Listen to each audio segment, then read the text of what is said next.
দোস্ত আজিৰ টপিকটো হ'ল ঘৰত যে আপোনাৰ জেনেৰেল ইনভাৰ্টাৰ থাকে সেইটো ইনভাৰ্টাৰ আপোনাৰ এই কন্ট্ৰোলাৰ লগাই পেলাই আপুনি সোলাৰ ইনভাৰ্টাৰ বনাব পাৰে। যিবিলাক ইনভাৰ্টাৰ আপোনাৰ ঘৰত চলাই আছে এইবিলাক ইনভাৰ্টাৰ আপোনাৰ সোলাৰ কন্ট্ৰোলাৰ। এইটো কন্ট্ৰোলাৰ মই দেখুৱাই আছোঁ আপোনাক। এইটো কন্ট্ৰোলাৰ চাওক, এইটো এম্পিয়াৰটো অলপ বেছি, আপোনাৰ 50 এম্পিয়াৰ হয়।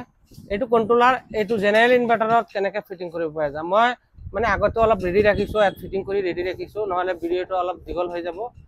আৰু ভিডিঅ'টো চাই পেলাই আপোনাৰ লাইক শ্বেয়াৰ কমেণ্ট কৰিব যাতে সকলোৱে জানে। এইটো ইনভাৰ্টাৰটো মই কেমেৰামেনক কৈ আছোঁ ধুনীয়াকৈ দেখুৱাবৰ কাৰণে। এইটো 24 ভল্ট হয় ইনভাৰ্টাৰ, মানে দুটা বেটাৰী ফিটিং হয়। এইফালে ইয়াত চাওক কন্ট্ৰোলাৰটো মই ইয়াত ধুনীয়াকৈ ফিটিং কৰি দিছোঁ।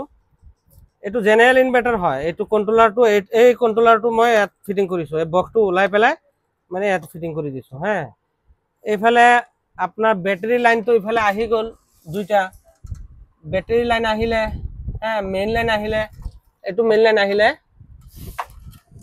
এইটো মেইন লাইন আহি গ'ল। এইটো আপুনি কাৰেণ্টতো লগাই দিব পাৰে, কাৰেণ্টতো চলিব প্লাছ সোলাৰো চলিব। যেতিয়া আপোনাৰ সোলাৰৰ চাৰ্জ হৈ যায় কাৰেণ্টৰ চাৰ্জ নলয়। আৰু যদি কয় যে আপুনি মই হেৰি ইলেক্ট্ৰিচিটিটো অফ কৰি থ'ম তেতিয়া আপুনি চুইচটো অফ কৰি থ'ব পাৰে। এইফালে বেটাৰী লাইনটো আহি গ'ল, বেটাৰী লাইন আহি গ'ল, এইফালে বেটাৰী লাইন আহিলে। বেটাৰী লাইনটো ইয়াত ভিতৰত আহি আছে, কন্ট্ৰোলাৰ পৰা নিব নালাগে। আৰু এইটো হ'ল সোলাৰ লাইনটো ওলাইছোঁ, এইটো আপোনাৰ সোলাৰ যিটো সোলাৰ লগাব ছাদৰ ওপৰত, এই সোলাৰ কানেকশ্যনটো এইটো। আপুনি এইটো 24 ভল্ট হ'লে আপোনাৰ 1800 পেনেল ছাপোৰ্ট দিব পাৰিব। আৰু যদি 12 ভল্টত লগায়, 12 ভল্ট ইনভাৰ্টাৰ লগালে তেনেহ'লে আপুনি 800 বা 1000 সোলাৰ পেনেল আপুনি ফিটিং কৰিব পাৰিব। এইফালে সোলাৰ লাইন আহি গ'ল। এইফালে সোলাৰ লাইনটো যিটো আহিলে, সোলাৰ লাইনটো আৰু বেটাৰী লাইনৰ কানেকশ্যনত যিটো চাৰ্জ হ'ব ইয়াতে আপোনাৰ ধুনীয়াকৈ কানেকশ্যনটো কৰি দিলে হ'ল। যদি আপোনালোকে কন্ট্ৰোলাৰ লয় আৰু সোলাৰ এই পেনেল লগায় তেনেহ'লে আপোনাৰ দুইটাই কাম কৰিব। এইটো এইফালে কন্ট্ৰোলাৰটো কানেকশ্যন এইফালে বেটাৰী লাইনত সংযোগ কৰি দিয়া হৈছে।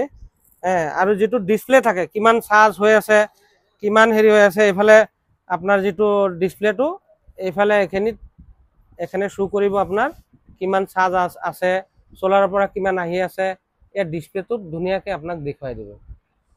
এইটো আপোনাৰ জেনেৰেল ইনভাৰ্টাৰটো যিটো ঘৰত থাকে সেইটোত আপোনালোকে লগাই, কিয়নো ৰিচাৰ্জ চিষ্টেম মিটাৰ হৈ গ'ল। এতিয়া ৰিচাৰ্জ চিষ্টেম মিটাৰত আপুনি যদি সোলাৰ চিষ্টেম কৰি লয় বস্তুটো, সোলাৰ চিষ্টেম কৰি ল'লে আপোনাৰ মানে লাইনৰ বিলৰ পৰা অলপ বাচি যাব। সেইকাৰণে বোলো জেনেৰেল ইনভাৰ্টাৰ কেনেকৈ সোলাৰ কনভাৰ্ট কৰিব পৰা যায়।